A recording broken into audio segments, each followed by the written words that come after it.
So you bought a veggie or fruit crepe and you want to know how to hang it. What am I doing now? This is a garlic, and on the back you'll see 2 holes. They'll either be going up and down or across, and I made that so you could angle your garlic or whatever fruit or veggie in different ways when you hang it on the wall. All you need is a hammer, a nail, and a little sheet of paper for a trick I've learned. And you place it on the back with your hands. You find the little holes and you poke them in. Poke, poke. Now I have a template. You want to decide where you'd like to put your creep. So I'm gonna put mine here amongst all this art. I think I'd like him at a slight angle.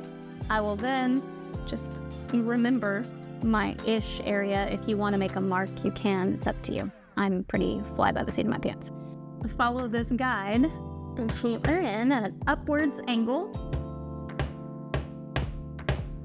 Get your second nail. You can also tape your paper to the wall. That would probably have been helpful for me, but I didn't do it. I've done it in the past. Another upwards angle. Remove your paper. This is kind of fun. You can be like, wow.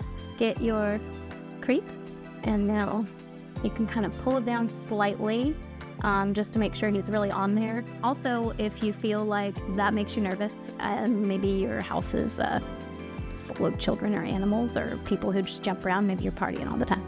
A little museum wax, you should be able to Google that and find some somewhere on the back. Will help keep it sturdy on the wall so you don't have to worry about it falling.